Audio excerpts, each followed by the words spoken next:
En préparant le livre Israël, parlons-en, j'ai demandé à deux assistantes d'aller dans les rues de Bruxelles, demander au hasard aux gens qu'est-ce qu'ils savaient sur l'histoire et sur la situation d'Israël. Les réponses étaient catastrophiques. Il y a en fait une ignorance du public, et je pense que cette ignorance n'est pas due au hasard. Ça fait 60 ans que les médias européens, qui se disent les meilleurs du monde, informent le public, et on constate qu'en fait le public ne sait pas l'essentiel.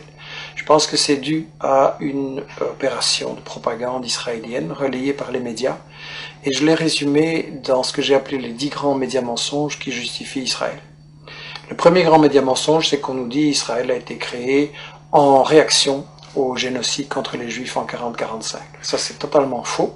En fait, c'est un projet colonial qui est bien plus vieux, qui a été décidé au congrès de Bâle en 1897. Le mouvement nationaliste juif décide de coloniser la Palestine. À ce moment-là, on emploie le mot colonialisme, il n'est pas du tout honteux. Et ils font appel aux puissances coloniales de l'époque pour ce qu'ils se rendent compte qu'ils ont besoin d'être protégés. Il demande à l'Empire turc qui n'est pas intéressé, mais l'Empire britannique lui est très intéressé parce qu'il veut absolument avoir des colons qui vont être installés là au milieu du monde arabe, entre la partie ouest et la partie est.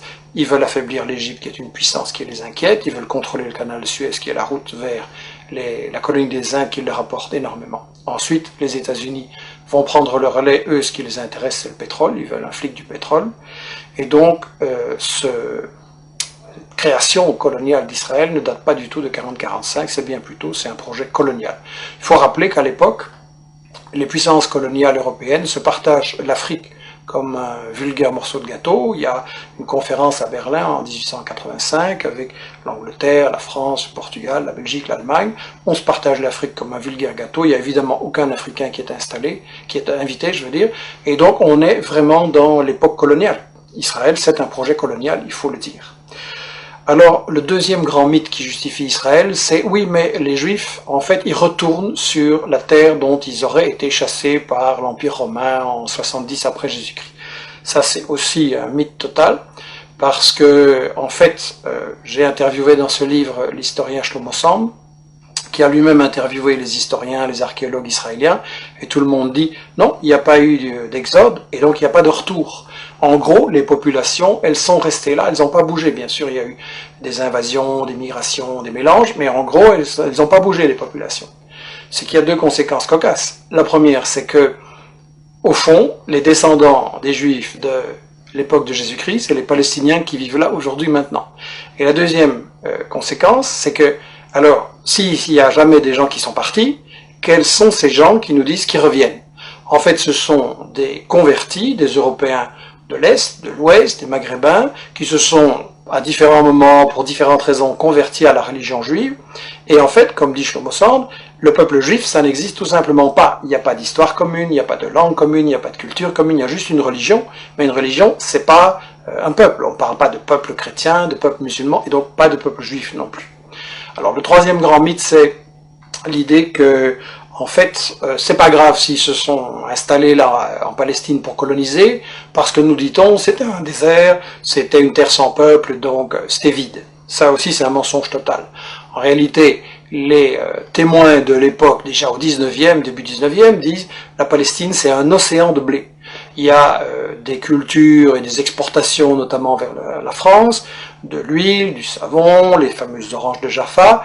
Et d'ailleurs, quand les colons britanniques et puis les colons juifs vont vouloir s'installer en Palestine à partir de 1920, les paysans palestiniens refusent de céder leurs terres, et donc il y a des révoltes, il y a des grèves générales, il y a des manifestations avec de nombreux morts, il va même y avoir une guérilla en Palestine, donc c'était tout sauf un désert, et tout ça n'a été brisé que par une répression très très féroce de l'occupant britannique et des sionistes ensuite.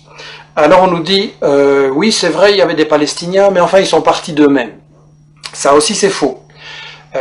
J'ai cru ça moi longtemps, et tout le monde a cru ça, et ça a été la grande version officielle d'Israël, jusqu'à ce qu'on a appelé les nouveaux historiens israéliens, Benny Morris qui est interviewé dans les livres, Papé et d'autres disent non, les Palestiniens ont été chassés par la violence, par la terreur, par toute une opération systématique pour les expulser en fait du pays, pour vider la terre de ses habitants. Donc ça c'est encore un mythe absolu, et ça c'est pour, disons, la partie historique. l'histoire d'Israël, tout ce qu'on nous cache, qui est très très important à comprendre. Et ensuite, ce qu'on nous dit sur la période actuelle, c'est que de toute façon, Israël, c'est la seule démocratie au Moyen-Orient et que donc il faut la défendre, c'est un État de droit.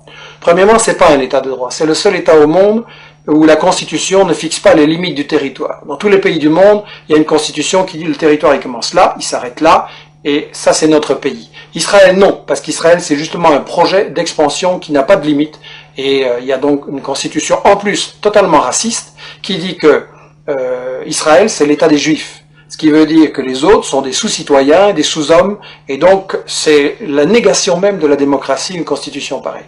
Donc Israël n'est absolument pas une démocratie, et je voudrais dire que en fait, Israël c'est le colonialisme, c'est le vol de la terre, c'est le nettoyage d'une population, ça ne peut pas être considéré comme une démocratie. Alors bien sûr on me dira, il y a un parlement, il y a des médias, il y a des profs d'UNIF qui critiquent, etc. C'est vrai, mais étant donné que c'est un État qui est basé sur le vol de la terre, ça veut dire qu'en fait c'est une démocratie entre les voleurs pour savoir comment ils vont continuer à voler. Et ça n'est pas une démocratie, c'est du colonialisme, c'est toujours de la dictature.